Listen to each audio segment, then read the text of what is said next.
but he might even give you a breakdown of what he's going to be using the funds for.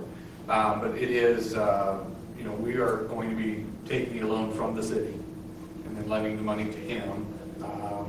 We have sent all of those agreements, both the ones between us and the city and the ones that would be between the board and the grant, to Thomas for him to review. I know he's made some comments to our attorney. I don't think we've finalized those documents yet, but basically it would be that's okay. It would be a 5-year loan to the port, where we would be beholden for interest to the city. The port would pay using the funds that Mr. Giltz pays back to the port.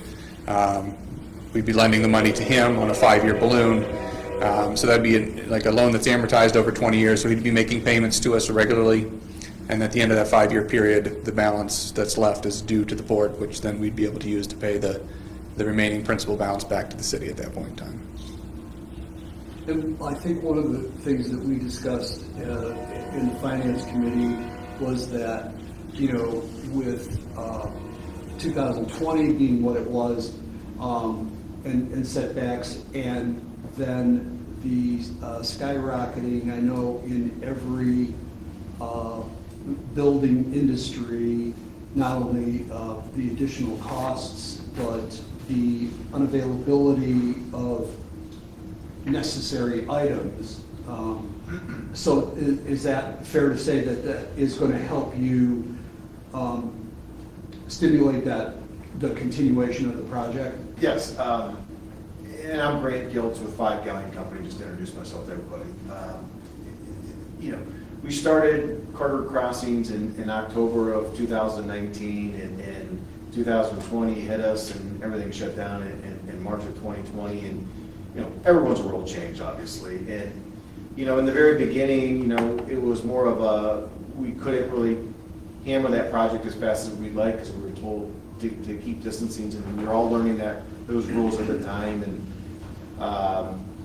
so that was the first hurdle that we came. That part of the phase one, and then the second part of the hurdle was, okay, guys, we're not really coming back as we thought they would be coming back, and then at the same time, we had all the escalating costs across the board, and it wasn't just lumber. It didn't stop at lumber. It didn't stop at copper or plumbing.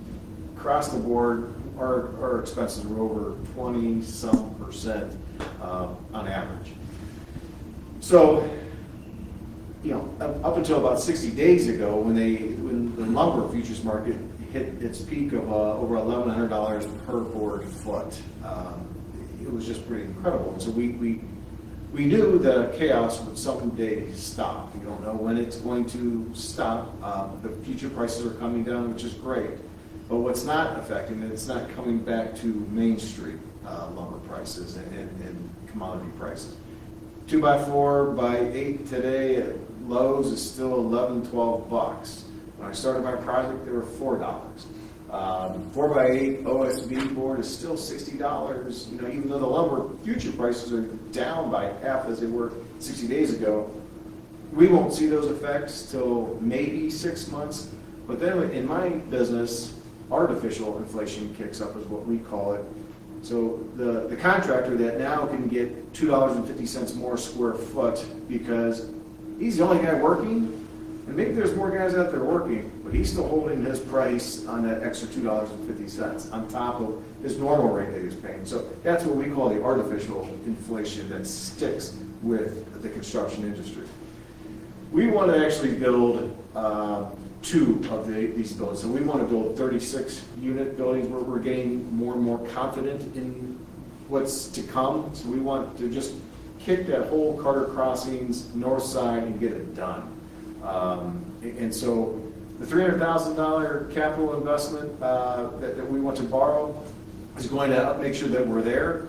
Our plan is this: we break ground in October, and when we break ground in October, we order all the materials for that job and we ship them to a warehouse. We've never done this, but this is our new reality. And on March 1, that's when we go vertical with the next 2 buildings. In the meantime, we have everything in this warehouse. So our costs are higher than normal. Our scheduling is different than it was before, our labor force is different than what it was, and so everything is different. And so what solves it is money, and that's the reality. And I don't want to start raising rents because I'm not there yet. I need that project to be 100% full before I can even judge to see if the market will absorb increase in rent. Our rents are high, but there are high just in comparison to the market, but the reality of just to cover the cost, I'm at a floor basically.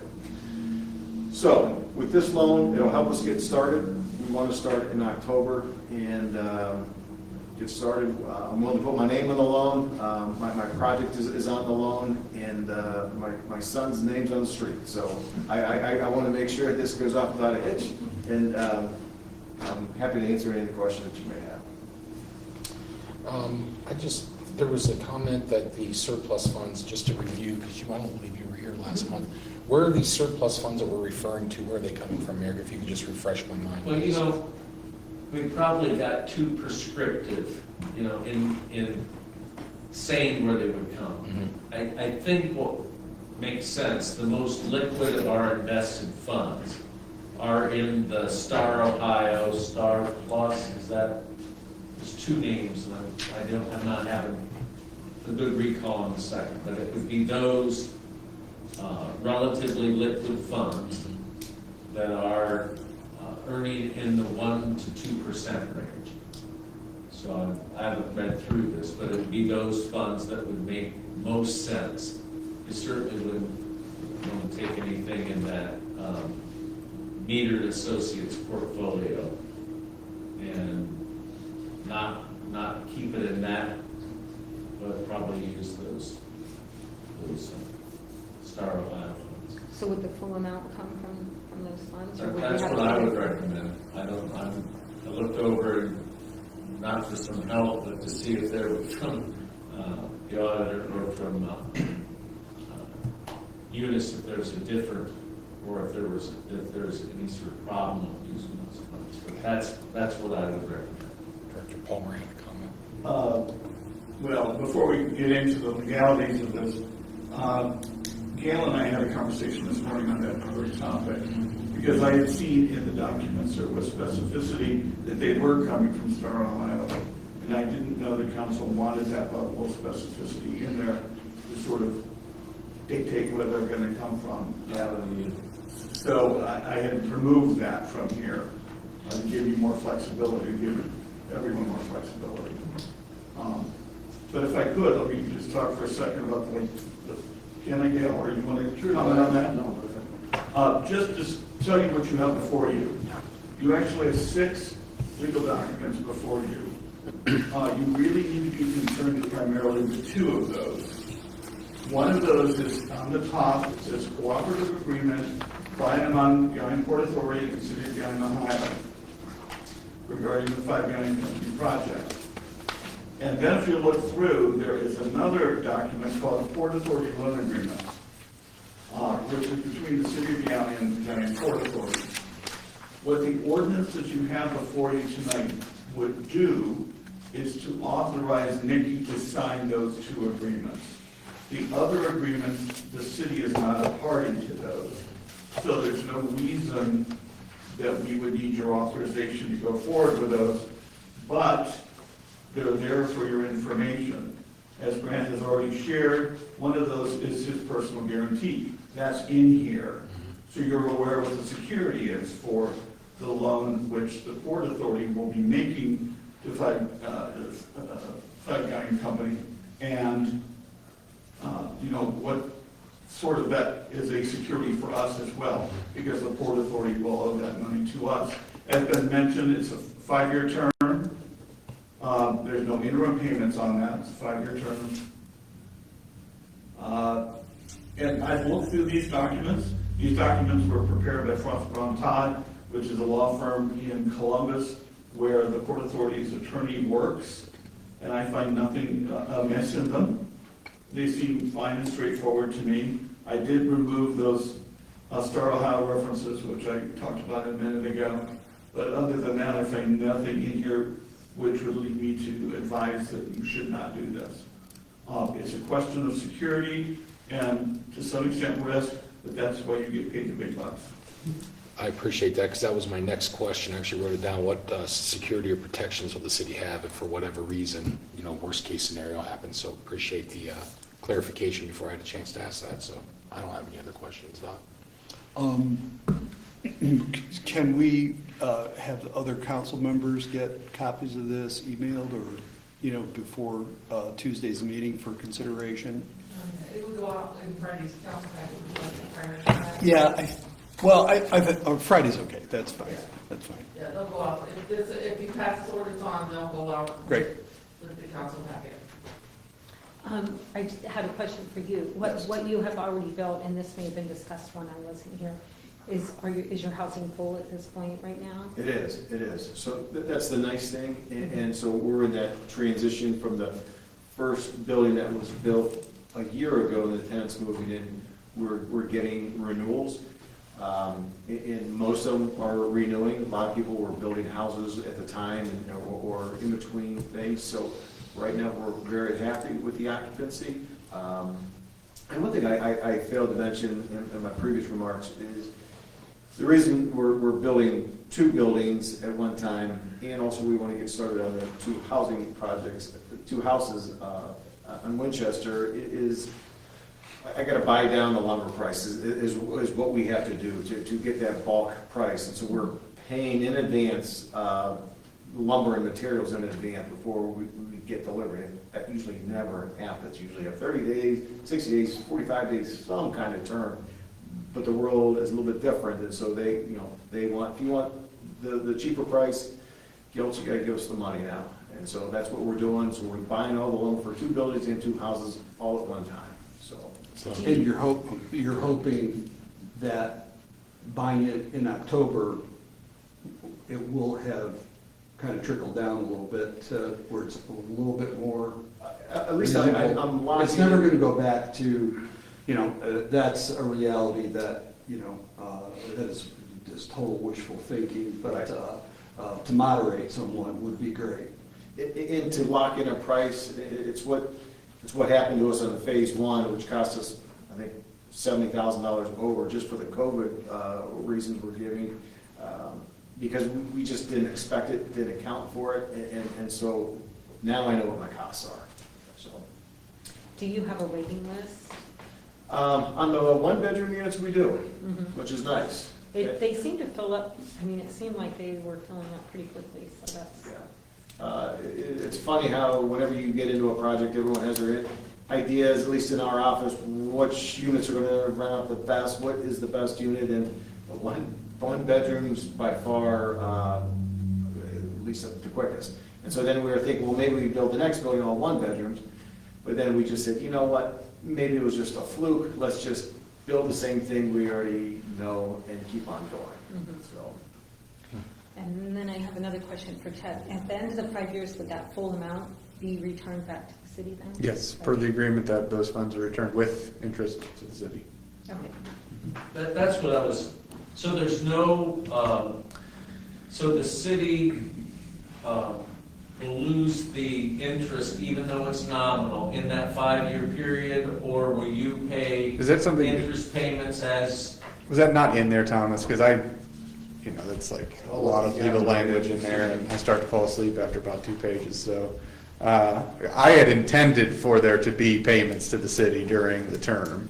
So I think that's Yeah. good, because I think that would soften, Yeah. I think that was the discussion right now, that would soften any, well, they're doing that, and if everything works out all right, we'll be made whole, and in the interim, they're losing. And again, it's not to trivialize it, but about a 1.5%, is that what it, or is it less than 1% right now, Star Ohio? I'm not sure. I think it's like 1.7 or something like that. So we have a checking account, which we have $3 to $4 million. Yeah. And then we have Star Ohio, which we have $3 to $4 million. Right. Star Ohio is like 0.07. Yeah, that's what I said. So if at 1% on $300,000, it's probably worth accounting for and receiving. Yeah. especially if somebody would find criticism with, we're gonna lose the benefit of that interest, over those 5 years. It's not in there, Sean. Okay, yeah, well, I think that's absolutely something we can obviously change and get ready for full council. I think we had talked about semi-annual before. If you're more comfortable with quarterly, we could do quarterly. That probably just does nothing but cut more checks. Yeah, I mean- Interest-free tax. I can do monthly if you want me to. It's fine. I can write another check every month. It's fine. Well, But, I we mean, can revise it, Yeah. council members, we can certainly revise that, and I'll get with David on that. David Rogers, Port Authority Attorney, that's gonna be a substantive change, which means that whatever comes out of this evening will have to be voted on the council floor on Tuesday. I just wanna make sure everybody's aware of this before we get to those points, so there's no surprises. Yeah. What was the interest? Well, I'm trying to find it. Not on Star Ohio, but you were saying. No, That's we don't, that's what we have to negotiate. Yeah, so I thought it was 0.7%, so if you had a 1% interest, this would be a money-making deal in such a really small amount, $900. the intent was to pay the city, the port to pay the city at a minimum whatever those funds were earning. And then we're gonna, in our agreement, tack a margin on to the loan to Mr. Giltz so that the port can cover its costs and perhaps make a little money. Not a lot, but Sometimes just a little bit. anybody wants to make a banker joke, now's the time to Right. make a banker joke. For lawyers, they always get that. Careful, we have a couple. Yeah, they're bankers, why not? Questions, comments? $2,100 a year is interest, isn't it? At 0.7%, $300,000. It's $2,100. Probably worth accounting for, Yeah. but I don't think we're that, No, bumping along Mayor, I there. think you're mistaken. I'm at .07 is what our. Oh, geez. It's not. .07, that'd be $210. Yeah. So I think. Don't call David, it'll cost more than having the answer to the phone. So, There's a lawyer. but we can always, the, whatever the 5-year treasury bill is, it's about that, so. I just want to, without belaboring, it's not a lot of interest money that we would earn. And it is, it's 0.07 of 300,000, that's. You guys will be okay with that? So, understanding that the document that is presented here will have some changes down the line for Tuesday, I would still like to, the ordinance number will still be the same. Yeah. I would like to hear a motion to move ordinance 2021-65 on to full council. I'll make that motion. Ms. Earlston makes the motion. Mr. Ivy seconds. All in favor? Aye. Aye. Motion carries. Last discussion item is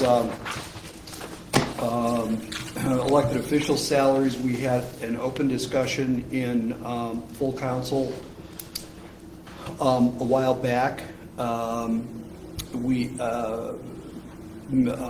Mr. Ivy and Ms. Earlston and I have had some conversations, and my proposal is to talk with Mr. Palmer to get some figures in ordinance form for Tuesday. In an ideal world, the legislation would be have the rules suspended and passed by an appropriate margin, and then with an emergency clause, have the ordinance passed by an appropriate margin. But that perfect world does not exist, and knowing that full well that this may not pass through that requirement on Tuesday, nonetheless, I do believe, and to reiterate what I said before, is that we're not giving individuals in this room an increase in salary, but we are giving the positions for the future the salary increase, and I think that's a big consideration. Nonetheless, if it does not pass through the suspension of the rules, it can still continue on second and third readings, and then can take effect at the appropriate election cycles.